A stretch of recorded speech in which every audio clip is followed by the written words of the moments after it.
सुबह के 10 बजे हैं। सूरज सर के ऊपर आ चुकी है, लेकिन यहाँ 8 साल से 30 साल तक के कई क्रिकेटर्स बैट और बॉल हाथ में लिए फर्स्ट लैंसर की ईदगाह मैदान में क्रिकेट खेल रहे हैं। एक ऑर्डिनरी मैदान जिसकी सख्त जमीन पर धूल मिट्टी और छोटे छोटे पत्थर हैं।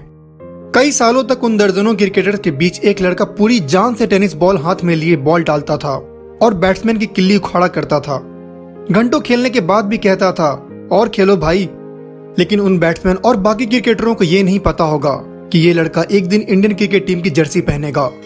उस लड़के का नाम है मोहम्मद सिराज। का जन्म 13 मार्च 1994 को हैदराबाद के खाजा नगर में हुआ।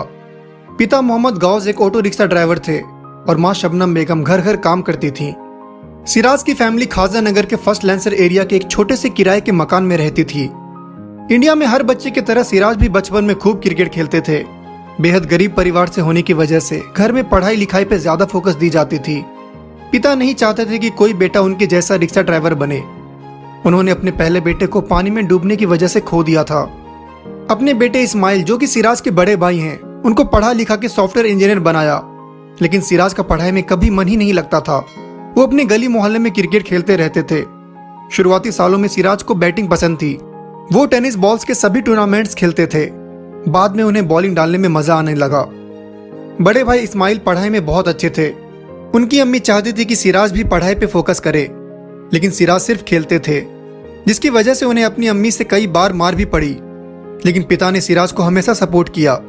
वो कई बार चुपचाप सिराज के पॉकेट में कुछ पैसे रख देते थे, जिससे उनका ट्रैवलिंग का खर्चा निकल जाए।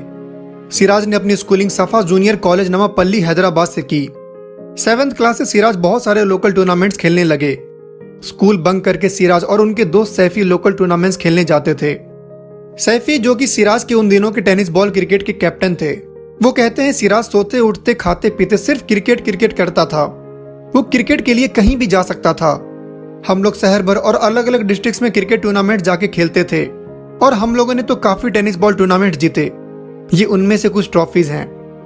सिराज जब 15 साल के थे तो उन्होंने 25 ओवर मैच में एक इनिंग में 20 रन देकर 9 विकेट झटकी, जिससे खुश होकर उनके मामा ने उनकी जिंदगी का पहला इनकम दिया, अ प्राइज मनी ऑफ ₹500। ईदगाह मैदान जैसे सख्त जमीन पे गेम को खेलना और अपनी जिंदगी में इतने स्ट्रगल्स देख के सिराज एक बहुत ही स्ट्रॉन्ग पर्सन बन चुके थे। सिराज को इन स्विंग आउट स्विंग कुछ नहीं पता था। वो बस पूरी जान से बॉल डालते थे। अगर हर लोकल मैच में कोई 5 से ज्यादा विकेट ले और पेपर में उसका नाम आता रहे तो लोग उसके बारे में जानना चाहेंगे ही।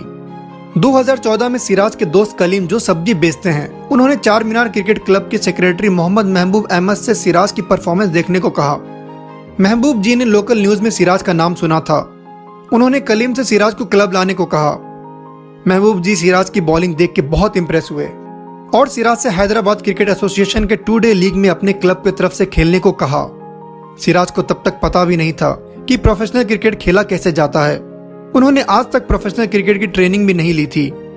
अपने पहले ही मैच में सिराज ने बालाजी सीसी के अगेंस्ट 5 विकेट्स ली और दूसरे मैच में 13 विकेट्स। सिराज ने अपना जबरदस्त परफॉर्मेंस बरकरार रखा।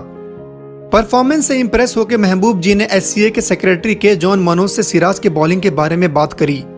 और किसे पता था कि सिराज को पहली बार अपने हाथ में क्रिकेट बॉल लेने के 3 साल बाद ही वो इंडियन टीम की जर्सी पहनेंगे। क्लब क्रिकेट में लगातार अच्छे परफॉर्मेंस के बाद उन्हें सीनियर जोनल साइड में शामिल कर लिया गया। उसके बाद अंडर 23 साइड की प्रोबेबल 30 में उनका नाम था। दूसरे सिलेक्शन मैच में सिराज ने 5 विकेट झटकी, जिसने सिराज की जिंदगी पलट दी। हैदराबाद अंडर 23 टीम में सिलेक्शन के बाद सिराज ने पीछे मुड़कर नहीं देखा। 15 नवंबर 2015 को सिराज ने अपना फर्स्ट क्लास डेब्यू किया। सर्विसेज के अगेंस्ट उन्होंने रणजी क्रिकेट में डेब्यू किया, लेकिन अगले मैच में उनको ड्रॉप कर दिया गया और पूरे सीजन उन्होंने सिर्फ एक ही मैच खेला। सिराज निराश नहीं हुए। उनको पता था अभी तो उनके करियर की शुरुआत हुई है। अगले साल 2 जनवरी 2016 को अपना T20 डेब्यू किया। बंगाल के अगेंस्ट उन्होंने सैयद मुश्ताक अली ट्रॉफी में डेब्यू किया। कोच कार्तिक उदुपा के अंडर उन्होंने ट्रेनिंग करी और 2016-17 रणजी ट्रॉफी के सीजन में वो हैदराबाद की तरफ से हाईएस्ट विकेट टेकर थे। टूर्नामेंट के 9 मैचों के 17 इनिंग्स में सिराज ने 41 विकेट्स लिए with an average of 18.92। Tournament में वो 3rd हाईएस्ट विकेट टेकर थे। इनके शानदार डोमेस्टिक परफॉर्मेंस की वजह से फरवरी 2017 आईपीएल ऑक्शन में सिराज को अपनी टीम में शामिल करने के लिए जंग छिड़ गई। जिसमें हैदराबाद ने सिराज को 20 लाख के बेस प्राइस से 10 गुना ज्यादा 2 करोड़ 60 लाख में अपनी टीम में शामिल कर लिया। फॉर्च्यून्स पूरी तरह से बदल गई। जहां सिराज के फैमिली को 2 वक्त की रोटी के लिए इतनी मेहनत करनी पड़ती थी, वहीं सिराज ने अपनी मेहनत से उन मुश्किलों को आसान कर दिया। अपने डेब्यू सीजन में सिराज ने 6 मैचों में 10 विकेट्स लिए। आईपीएल की पेमेंट मिलते ही सिराज ने अपने फैमिली को टोली चौकी में एक मकान बनवा दिया कि उनके पेरेंट्स अब सुकून से रह सकें। उन्होंने अपने पिता से भी रिक्शा चलाने को मना कर दिया। कहा, अब्बा अब आप आराम करो, जो कि मैं मानता हूं ये शब्द हर बेटे बेटी का ड्रीम होता है। अक्टूबर 2017 में सिराज को इंडियन टी20 टीम के लिए कॉल आया। 4 अक्टूबर 2017 को सिराज ने न्यूजीलैंड के अगेंस्ट अपना टी20 इंटरनेशनल डेब्यू किया। उस मैच में उन्होंने बेहतरीन बल्लेबाज केन विलियमसन का विकेट चटकाया। 2018 आईपीएल ऑक्शन में आरसीबी ने सिराज को अपनी टीम में शामिल कर लिया। फरवरी 2018 में हुए विजय हजारे ट्रॉफी में वो लीडिंग विकेट टेकर थे। 7 मैचों में उन्होंने 23 विकेट्स लिए with an average of 15.65 and economy of 5.68। अक्टूबर 2018 में वेस्ट इंडीज के खिलाफ होम टेस्ट सीरीज में सिराज को मयंक अग्रवाल की तरह इंडियन टेस्ट टीम के लिए कॉल आया, लेकिन उनको भी मयंक की तरह खेलने का मौका नहीं मिला। अगर आपने मयंक अग्रवाल की स्ट्रगल स्टोरी नहीं देखी है तो जरूर देखिएगा, आपको पेशेंस की अहमियत पता चलेगी। लिंक ऊपर आई बटन पे है। दिसंबर 2018 में सिराज को ओडीआई टीम के लिए कॉल आया और 15 जनवरी 2019 को ऑस्ट्रेलिया के खिलाफ एडिलेड में उन्होंने अपना ओडीआई इंटरनेशनल डेब्यू किया। साल 2019 का डोमेस्टिक सीजन सिराज के लिए उतना अच्छा नहीं था। 2020 में सिराज ने कमबैक किया। सितंबर 2020 आईपीएल के वक्त उनके पिता की तबीयत खराब हो गई, उनके लंग्स में इंफेक्शन हो गई, लेकिन दुबई में होने की वजह से सिराज अपने पिता के पास नहीं आ पाए। अक्टूबर 2020 में इंजर्ड मोहम्मद शमी के रिप्लेसमेंट में सिराज को टेस्ट टीम के लिए कॉल आया, लेकिन इसी बीच 20 नवंबर 2020 को सिराज के पिता का डेथ हो गया। बायो बबल में होने की वजह से वो अपने पिता को कंधा नहीं दे पाए, क्योंकि अगर वो बबल से निकलते तो वापस इंडियन टीम को ज्वाइन नहीं कर पाते। उनके पिता हमेशा से उन्हें इंडियन टेस्ट टीम के लिए खेलते देखना चाहते थे, इसीलिए सिराज ने इंडियन टीम के साथ रुकने का इतना मुश्किल डिसीजन लिया। वो ये जानते थे उनके अब्बा भी यही चाहते होंगे। 26 दिसंबर 2020 को ऑस्ट्रेलिया के अगेंस्ट सिराज ने अपना टेस्ट डेब्यू किया। अपने डेब्यू मैच में सिराज ने 5 विकेट झटके। अगला मैच सिडनी में था। बाउंड्री लाइन पे खड़े सिराज को कुछ दर्शकों ने ब्राउन डॉग, बिग मंकी कह के बुलाया। सिराज ने अपने बॉलिंग से उनको जवाब दिया और फाइनल टेस्ट के सेकंड इनिंग्स में 5 विकेट्स लेके इंडिया को सालों बाद ऑस्ट्रेलिया में टेस्ट सीरीज जिताने में एक इंपॉर्टेंट कंट्रीब्यूशन दी। साल दर साल उनका इकोनॉमी और इंप्रूव होते गया। 2021 आईपीएल में उन्होंने 6.78 की इकोनॉमी से बॉल डाला।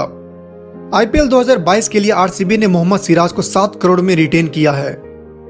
तो ये थी कहानी एक ऐसे प्लेयर की जो इस बात का परफेक्ट एग्जाम्पल है that we should focus on the process, results will take care of themselves. Siraj ने सिर्फ अपने बॉलिंग पे फोकस किया। किसी ने सही ही कहा है, खुद ही को कर बुलंद इतना कि हर तकदीर से पहले खुदा बंदे से खुद पूछे, बता तेरी रजा क्या है। इतने अंडर प्रिविलेज बैकग्राउंड से होने के बावजूद भी इस बंदे ने वो मुकाम हासिल की जो बहुत कम लोग हासिल कर पाते हैं। लेकिन अभी भी जब सिराज हैदराबाद आते हैं तो अपने उस फर्स्ट लैंसर वाले ईदगाह मैदान में जरूर जाते हैं जहां से उन्होंने शुरुआत करी थी। तो हम लोग प्रे करते हैं कि सिराज यूं ही टो क्रशिंग यॉर्कर्स और इन स्विंग डिलीवरी से बैट्समैनों को धूल चटाते रहें और इंडियन क्रिकेट टीम को और ऊंचे मुकाम तक लेके जाएं। नीचे कमेंट में जरूर बताएं कि आपके शॉर्ट टर्म ड्रीम्स क्या हैं। तो अगर आपको ये वीडियो पसंद आई है तो इसे लाइक करें। ऐसे ही कंटेंट और देखने के लिए हमारे चैनल को सब्सक्राइब करें। मिलते हैं अगले वीडियो में, तब तक के लिए ख्याल रखें अपना और अपनों का।